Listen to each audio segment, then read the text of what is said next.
Hello বন্ধুরা, Shweta village food cooking চ্যানেলে আপনাদের সবাইকে আবারও স্বাগত জানাচ্ছি। আশা করছি বন্ধুরা আপনারা সবাই খুবই ভালো আছেন এবং সুস্থও আছেন। তো বন্ধুরা, প্রত্যেক দিনের মতো আজকেও কিন্তু আমি একটা দারুণ রেসিপি নিয়ে হাজির হয়ে গেলাম। তো আজকের রেসিপিটা হলো পাকা কাঁঠালের বড়া। খেতে কিন্তু দারুণ হয়, একেবারে তালের বড়া যেরকম খেতে হয় সেরকমই কিন্তু খেতে হয়, আর বানানোও কিন্তু একেবারেই সহজ। পাকা কাঁঠালের বড়া রেসিপিটা শেষ পর্যন্ত দেখার জন্য আপনাদের সকলের কাছে অনুরোধ রইল। আর যদি আজকে রেসিপিটা ভালো লেগে থাকে অবশ্যই চ্যানেলটাকে সাবস্ক্রাইব করে রাখার অনুরোধ রইল। চলুন তাহলে বানিয়ে ফেলা যাক দারুণ সুন্দর পাকা কাঁঠালের বড়া। তো পাকা কাঁঠালের বড়াটা বানানোর জন্য আমি এখানে অনেকটাই একটু বেশি করে কাঁঠালগুলোকে বার করে নিয়েছি, কাঁঠালের কোয়াগুলোকে বের করে নিয়েছি। আর কাঁঠালগুলোকে একটু পাকাই কিন্তু হতে হবে বন্ধুরা, যতটা বেশি কাঁঠালগুলো একটু পাকা হবে সেই বড়াগুলো খেতে কিন্তু বেশি ভালো লাগবে। এখন এই কাঁঠালগুলো থেকে বীজগুলোকে আমি বার করে নেব। আর এই বীজগুলো রেখে কিন্তু পেস্টটা করা যাবে না। আর এই কাঁঠালের বীজগুলোকে বের করে নেওয়ার পর আমি কিন্তু মিক্সিতে পেস্ট করে নেব। আপনাদের বাড়িতে যদি মিক্সি না থাকে তাহলে কিন্তু গ্রেটারের সাহায্যে গ্রেট করে নিতে পারেন। এখন সমস্ত সব কাঁঠালের বীজগুলোকে আমি বের করে নিচ্ছি। তারপর কাঁঠালগুলোকে কাঁঠালের কোয়াগুলোকে আমি মিক্সিতে পেস্ট করে নেব। দেখুন সবগুলো বীজ কিন্তু বার করা হয়ে গেছে। এখন কাঁঠালের পেস্টটা আমি বানিয়ে নিয়েছি, আর একেবারে মিহি পেস্ট কিন্তু বানাতে হবে। আর এতে আমি দিয়ে দেব 1 বাটি পরিমাণে ময়দা। আটা দিয়েও কিন্তু বানানো যাবে রেসিপিটা। আর 1 বাটির চেয়ে একটু কম আমি দিয়ে দিচ্ছি সুজি। আর দিয়ে দেব চিনি। আর এই চিনিটা বন্ধুরা কাঁঠালটা যতটা মিষ্টি সেই অনুযায়ী কিন্তু দিতে হবে। এখানে কাঁঠালটা কিন্তু একটু অল্প মিষ্টি ছিল, তো সেই জন্য আমি চিনিটা একটু বেশি দিয়েছি। আর দিয়ে দিলাম সামান্য পরিমাণে লবণ। যে কোনো মিষ্টি জাতীয় খাবার একটু লবণ দিলে কিন্তু খেতে দারুণ লাগে। আর সব কিছুকে একসঙ্গে দিয়ে খুব ভালো করে কিন্তু মিশিয়ে নিচ্ছি। একটু নারকেল কোড়া দিলেও কিন্তু খেতে ভালো লাগবে বন্ধুরা। আর এমনি কিন্তু অসাধারণ খেতে হয়। আপনারা বাড়িতে একবার বানিয়ে দেখবেন, আশা করছি আপনাদেরও কিন্তু বেশ ভালো লাগবে।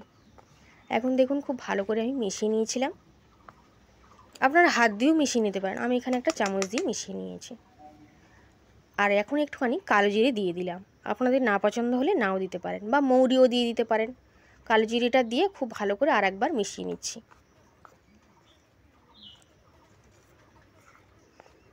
আর এখন এইরকমভাবে কিন্তু আমি কিছুক্ষণের জন্য রেখে দেব। এতে কী হবে, চিনিগুলোও গলে যাবে, সুজিগুলোও ফুলে উঠবে। কিছুক্ষণ পর ফিরে চলে এলাম।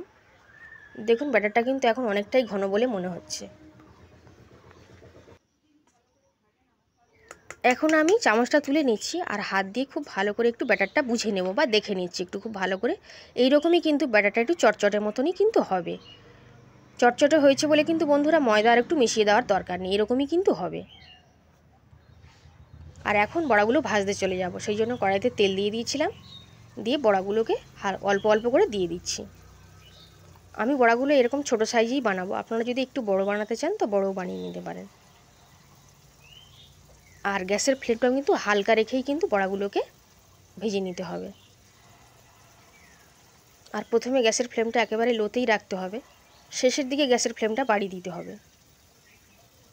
তো আমি একটা একটা করে যতটা সম্ভব ধরে আমি সেগুলো দিয়ে দিচ্ছি, ততগুলোই দিয়ে দেব। আর বড়াগুলো ভাজতে কিন্তু বন্ধুরা বেশি সময়ের প্রয়োজন পড়ে না। আর এই পাকা কাঁঠালের বড়াগুলো বন্ধুরা প্রথম যখন ভাজবেন, প্রথম ব্যাচটা যখন ভাজা হবে তখন কিন্তু কড়া থেকে এইভাবে একটু তুলে দিতে হবে। কিন্তু পরের বার কিন্তু এইভাবে আর তোলবার দরকার নেই, একটু চামচটা নিয়ে হালকা করে একটু তুলে নিতে হবে। আর একটা সাইড লাল হয়ে গেলেই কিন্তু উল্টে দিতে হবে। আর তার আগে কিন্তু একটু চামচে করে তেল এদের উল্টো দিকে দিয়ে দিতে হবে। আর এরকমভাবে লাল লাল করে কিন্তু ভেজে নিতে হবে। এখন দেখুন বড়াগুলো কিন্তু লাল লাল করে ভাজা হয়ে গেছে। আমি একটা ঝাঁঝরি নিয়ে নিয়েছি, আর তেলটা ঝারিয়ে আমি তুলে নিচ্ছি। আবারও আমি কিছুটা বড়া এরকম ছোট্ট ছোট্ট করে গোল গোল করে তেলের মধ্যে দিয়ে নিচ্ছি। আর তেলের মধ্যে আপনারা যখন বড়াগুলোকে ছাড়বেন একটু সাবধানে কিন্তু ছাড়বেন। আর তেলগুলোকে তুলে এর পিঠের উপরে দিয়ে দিচ্ছি, যাতে এই সাইড থেকেও একটু হয়ে যাবে। এবং দেখুন এখন কিন্তু আর অসুবিধা হবে না। একটু তেল ছিটিয়ে দিয়ে দিলাম, তারপর কিন্তু উল্টে পাল্টে দেব। সবগুলো বড়াকে এইভাবে উল্টে পাল্টে দিয়ে লাল লাল করে ভেজে নেব।